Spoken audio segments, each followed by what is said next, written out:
So I want to keep talking about trust. Trust, we've said, is being rested, peaceful and calm.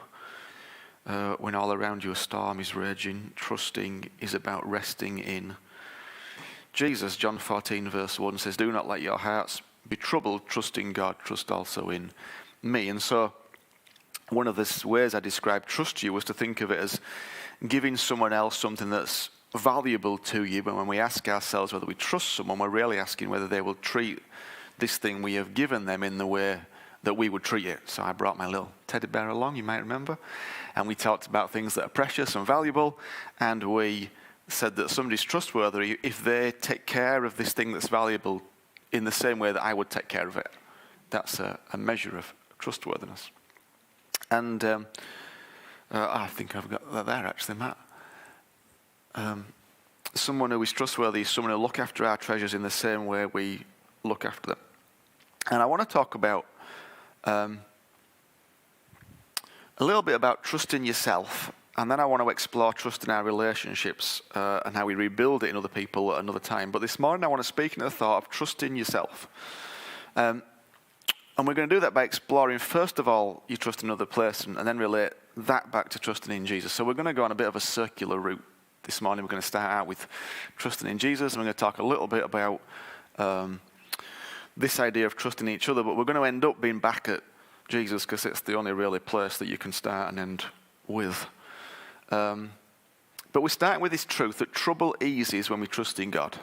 So that's what Jesus said. Trust in me. What did he say? Do not let your hearts be troubled, trust in God. So trusting deals with trouble. And our hearts find peace when we learn to trust God. But to explore what it might mean to trust God and how we can all do that no matter where we're at on our journey of life, because it's possible for everybody to trust God. And I'm going to show you why, both biblically and psychologically today, why it's possible for anybody and everybody, no matter where they are at on their journey and how they feel about trusting people, it's possible for everybody to trust Jesus. And then we're going to explore that and relate back to God. So this morning is a little bit different in the sense of it's a mix of some psychology and some biblical truth. So there's not going to be a lot of scriptures in it this morning other than when we're launching off and we're going to go back to it. But one of the incredible things that I find is that when you meld the two together, you find some incredible truth. So we're going to explore some psychological things, but then we're going to get back to the truth about Jesus and see how that actually just makes it even more wonderful. But we're going to start with an observation that is plainly obvious in one sense, but seems to be deeply challenged in recent times, this past year anyway. There is a fascinating message that seems to be floating around our culture about safety and being free from harm, as though there is a utopia somewhere where hurt and harm doesn't exist. You hear people saying, I'm going to go out when it's safe. Well, you're probably going to be home for a long time then. That's just how life is. And then you get people saying ridiculous solutions to an alleged problem to keep people safe. My observation is this: life is not safe. Life just isn't safe. And any notion that says that life can be safe is a lie. Because none of us managed to live life how we'd all like to live life in our own lives, and that means we hurt ourselves and other people. Sorry if that bursts your bubble, but that is life. And I wish I could say it any different, but life is full of risks and challenges and moments when potential harm and hurt can come our way. And so when we're talking about trust, we need to be clear what we are talking about. When we're talking about someone who is trustworthy, are we talking about somebody who will never hurt us or harm us? Is that actually an adequate description? We'd like that to be the case, because if we could find such a person who would never hurt us or harm us or betray us or disappoint us, it would be very easy to just give our all to them. But of course, waiting for that person to come along in human flesh means that you are living in fantasy land.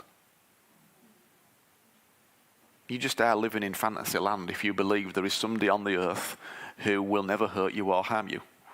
And let me explore this. It gets more interesting and exciting and encouraging later on, don't worry. But, so, a psychological statement. The foundation of mature trust, I'm going to talk about mature and immature, or childlike and adult trust this morning.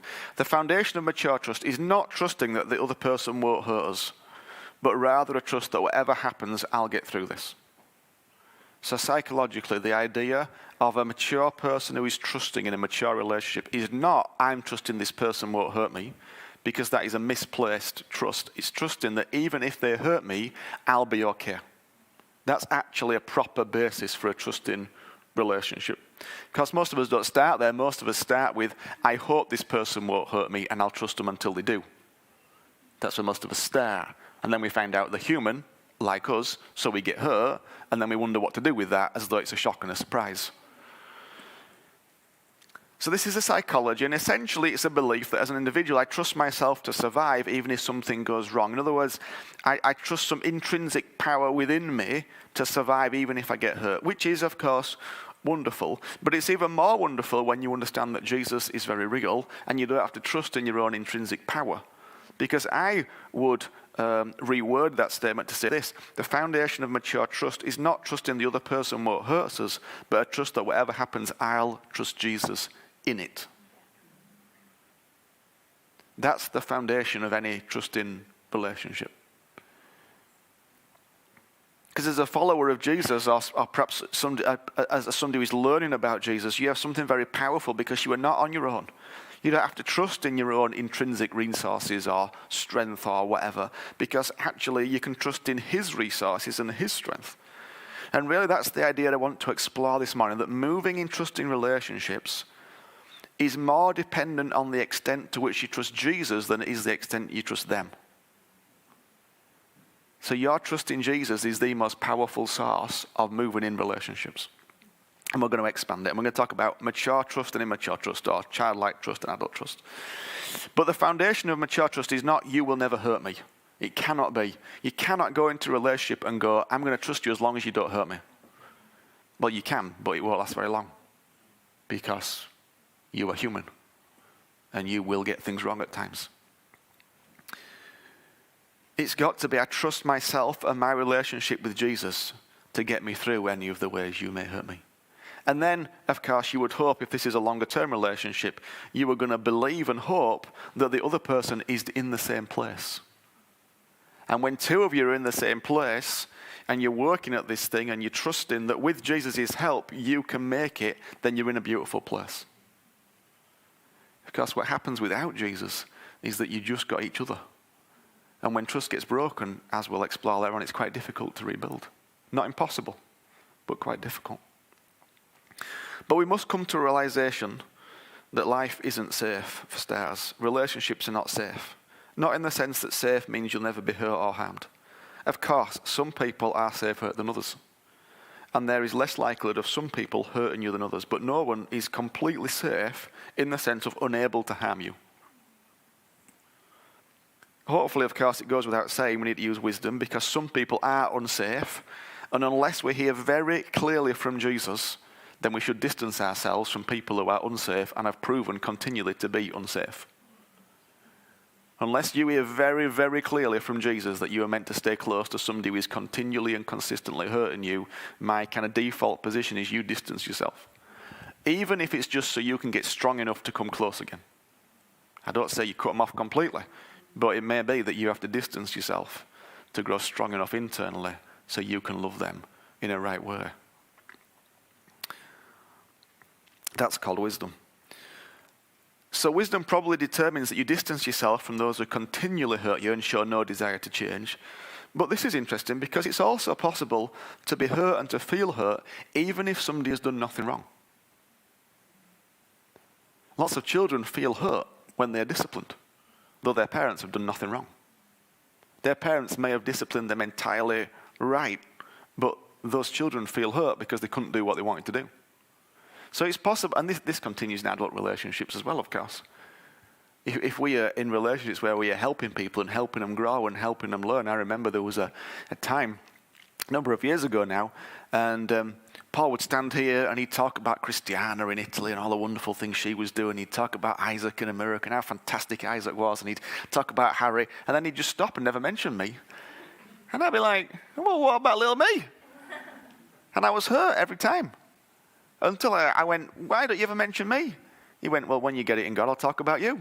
I went, all right, fair dues. He was a bit more gentle than that, and we have that relationship where we talk at that level. So he probably, I wasn't much more gentle than that, actually, because that's the depth of relationship we have. But the point is, I was hurt, but he'd done nothing wrong. So it's not about you not getting hurt, because I could be perfect and you could still feel hurt. So we can't, this idea that we're never going to get hurt is just it's a nonsense, really. Of course, we want to work towards the place where we're hurting each other less. Of course, we want hurt to be less. And we need to get super good at apologizing when we hurt and reconciling when we hurt, and we're going to talk about that later. But trust in relationships cannot be based on not getting hurt. They have to be based on something else. And the best thing to base them on is our own ability to trust that Jesus has us when we are hurt. Which makes sense, because as long as our own sense of kind of security, significance, and self-esteem are based on somebody not hurting us, we are in that person's power. If all my sense of self is built into Faye's not going to hurt me, well, I'm giving Faye a lot of power. I'm basically saying my entire identity is built into whether my wife will hurt me or not. Well, my identity is going to get torn apart then sometimes. Not because Faye ain't wonderful, she is, but at times she doesn't always get it right. Gets it more right than me, which is downright annoying, but anyway. But you understand me, I can't do that. I can't give that much power to one person, even if they're one of the closest person in my life. I can't give that much power. That's not good for me. Our sense of worth and security cannot be dependent on somebody not doing something that they will surely do. So, to succeed in our earthly relationships, we've got to learn more and more to trust in Jesus and our relationship with him. You were designed, built for, and created to move in multiple, deep, trusting relationships. That's what you were designed for. But actually, the way to do that is probably highly dependent on your ability to be deep in Jesus and your relationship with him. So let's talk about immature and mature trust.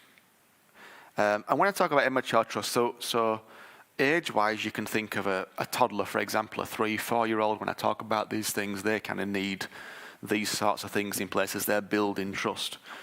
But there are many adults who also struggle with an immature lack of trust, because trust has been broken so many times and it's been broken down so much that their ability to trust is quite low.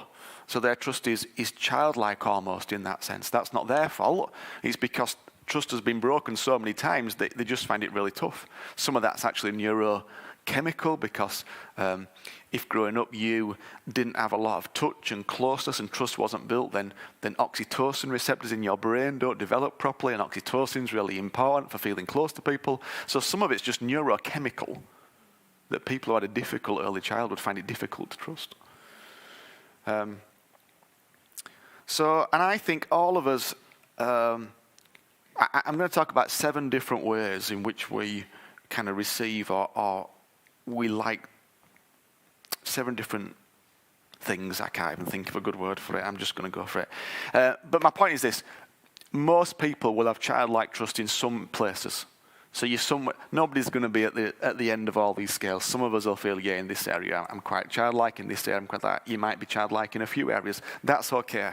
This is not a measurement. It's a measurement probably more of your life story than of anything else. It's probably a measure of your past. If you've never had trust broken, you'll find it easy to trust. I don't recall when I feel massively betrayed. I don't recall a time nobody kind of promised, other than Nicola when I was 14, but no girl ever kind of broke my heart in that way, or I've never been promised for this, that, or the other. Do you understand me? So for me, trust is not, I had a very, very blessed, loving, caring childhood. I was incredibly blessed in my journey in all sorts of ways. Of course, I've had my moments through life that have been deeply challenging, and I've had to learn to trust in those areas. But I don't want you to think that this makes you it's no reflection on your identity, it's a reflection on your history. Does that make sense? It's a reflection on your history, not your identity. So let's share these. Okay, so immature trust requires absolute reliability and predictability. Mature trust appreciates reliability when it's offered. So immature trust, if you get quite stressed and anxious when somebody doesn't turn up on time, then it might signify that in this area you've kind of got a little bit of an immature trust. But if you understand a mature trust is like, okay, life happens. You know, that moment when you sat in the coffee shop on your own, twiddling your thumbs, waiting for them to turn up, the thoughts that go through your mind in that moment tell you where you're at on trust in terms of reliability. Because if you immediately go, oh, maybe they've forgotten about me, maybe they don't like me, maybe they don't want to be here, okay, well that tells you something. But if your first thought, which is probably most of us actually, but if your first thought is, I'm sure they got stuck in traffic, or they must have just been on a phone call, that tells you something about your level of trust in that place. Immature trust requires safety, security, and a safe haven. Mature trust receives safety and security from the safe base of self and from others. So if you kind of have a childlike trust, you will need some particular safe things. You will feel unsafe around certain people that you don't know or you're not sure of. You require a particular safety. Immature trust requires soothing and comfort, especially when in distress or when I request it. So an immature trust is like, I need this person to come, or I need that person to come. I can't kind of calm myself down, I can't sort myself out. Whereas a mature trust understands the importance of self-soothing in healthy ways. So when you're upset, immature trust is like, I need this person. I need to go see them. I can only be all right if I go see them. Whereas a mature trust is, it's okay. I can sort myself out. Again, most of us are not there. Most of us need somebody. Or would greatly benefit somebody being there. Immature trust requires someone who will not betray me or disappoint my expectations. Mature trust understands people sometimes disappoint me. So an immature trust is always looking, this person, they're always going to be there on time. They're going to ring me when they say they're going to ring me. They're going to remember my birthday every year. They're going to remember that I've gone to this appointment and they've prayed for me and they've texted me about it afterwards. Mature trust understands that sometimes people let me down. I'm not always in people's minds. Immature trust requires someone who will never leave me. Mature trust understands that allowing someone to go when they need to is a form of love. So immature trust is like, you can't ever leave me. You can't ever leave me. Mature trust is, it's okay. I understand that releasing you is a part of love, and receiving you back is a part of love. Immature trust requires someone who will never hurt me. Mature trust understands that being hurt by others is a part of any intimate bond. It's just part of life.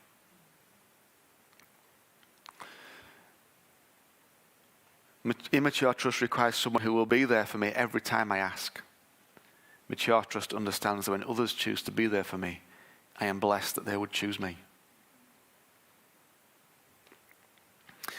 And so, I think most of us will be somewhere along those scales. You might feel that you kind of, maybe my trust is quite immature.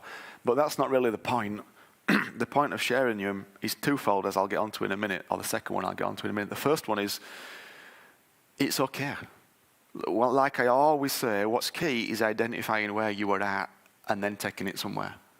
And if you don't identify where you're at, you can't go forward. Your sat-nav only works if it knows where you are. And it can only give you directions to somewhere new if you've worked out where you're at. So working out where you're at is really important. And often we beat ourselves up for being somewhere, but knowing where you are is a really beautiful thing. It's the starting point of any transformation. So you can't, and it's just a waste of emotional energy as well. It doesn't take you anywhere, it doesn't do any good. Just, all right, that's where I am. Okay, it's fine.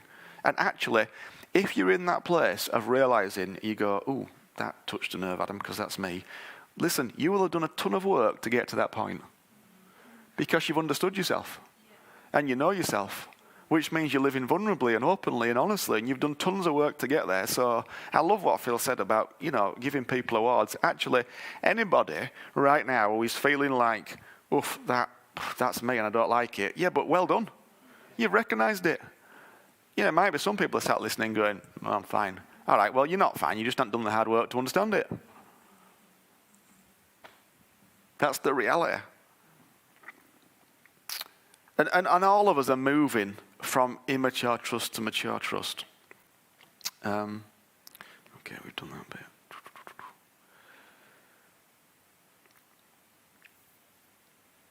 And I guess I've been there in those immature levels of trust in one way or another.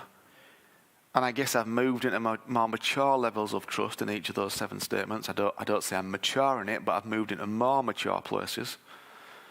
But one of the key factors that allowed me to move into increasingly mature levels of trust was not really about other people, but about my relationship with Jesus. And it was about my trust in the Father. Of course, trust in other people is important, vital, you're built for it, designed for it. But it's always challenging because there are so many question marks. It's always challenging. But when your foundation for trusting others is your trust in the goodness of God, it provides a different foundation for you to launch off. You're not on your own. And if you do get hurt, you're not left to fend for yourself, because there is one who is safe and ever present for you. Now, those 7 statements came out of some psychological research I did, but what's fascinating to me is how God meets us, even if our trust is extremely immature and childlike. It doesn't matter where we're at in terms of our trust levels, because God meets us at the very basic levels of trust.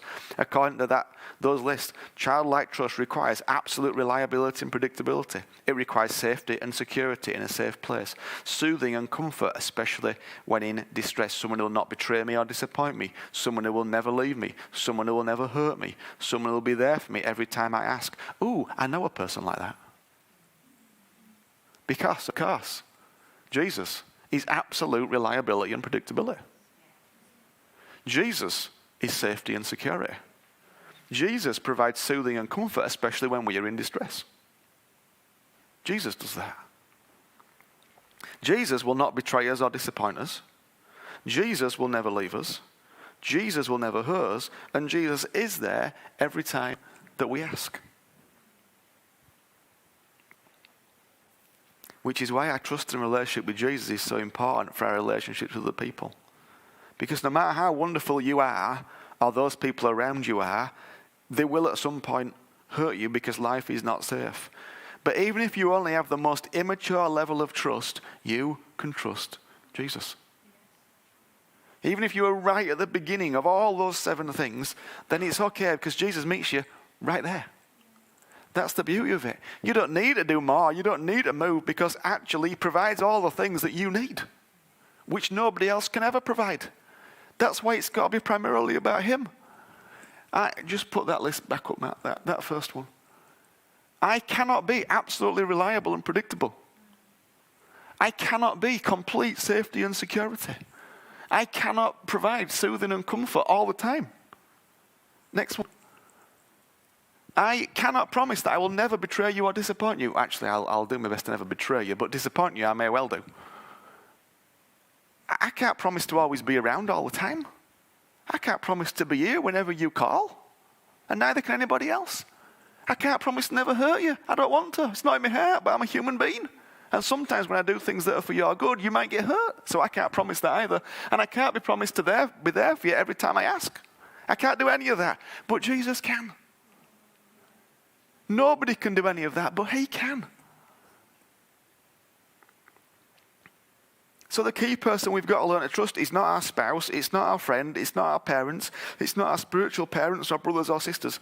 It's Jesus, because when we learn to trust him more and more, and we trust in his goodness and love and care towards us, then what happens is you move much more easily and quickly in every other trusting relationship. It's the best foundation for any relationship is not trusting yourself, as psychology might tell you, but trusting Jesus in you, who is the only one who is completely trustworthy. Because watch how it works. From that solid base of relationship with Jesus, you find it much more easier to launch into relationships with others, because you already carry with you a sense of security and significance and self-worth. You carry with you a sense of peace. You carry with you a sense of belonging. You carry with you a sense that you are somebody. So now you're not getting that off that person. Suddenly there's an ease now.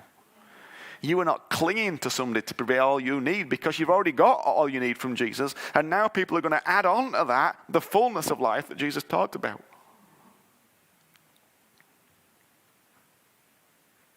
I know that I'm a much more trustworthy person and enjoy much more deeper relationships because I've learned to trust him more. If I have grown in being trustworthy, it's because I've grown in trusting him. Because as you grow in trusting him and being more like him, you automatically become more trustworthy.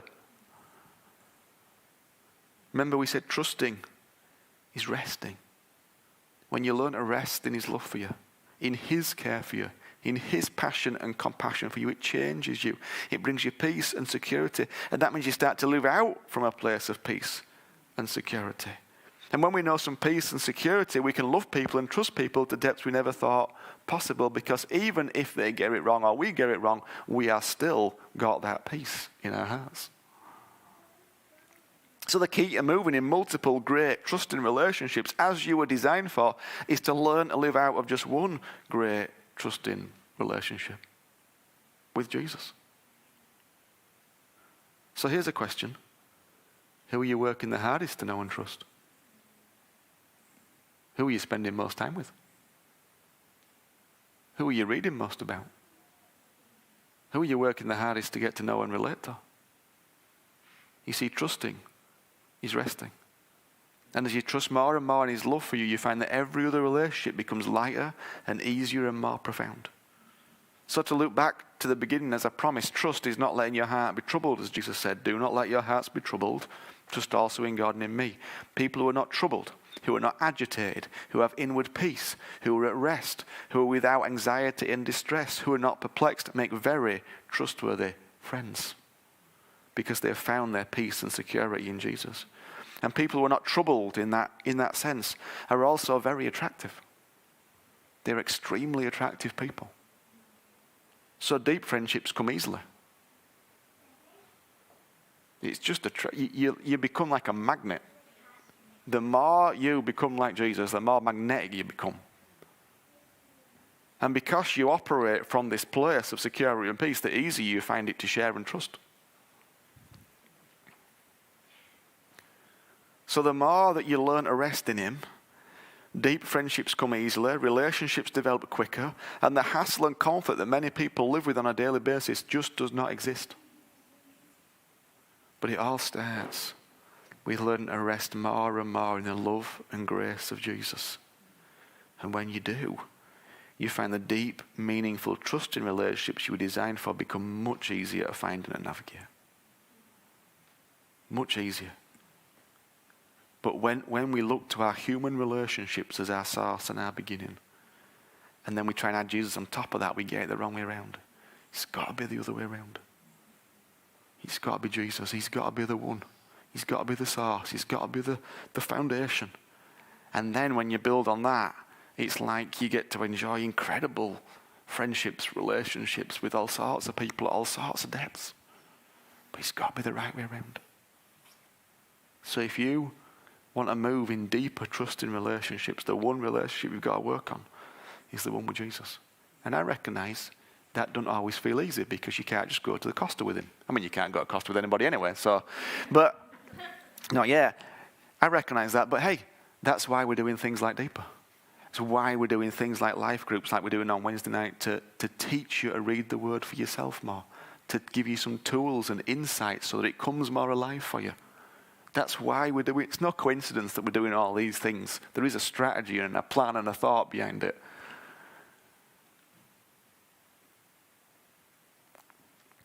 But it all starts with learning to rest more and more in the love and grace of Jesus. And as you do that more and more, you find that all the things you want and thought you were looking for in other people just start to flow a whole load more easily. But when you try and get it from them, it just don't work. Just don't work. Okay.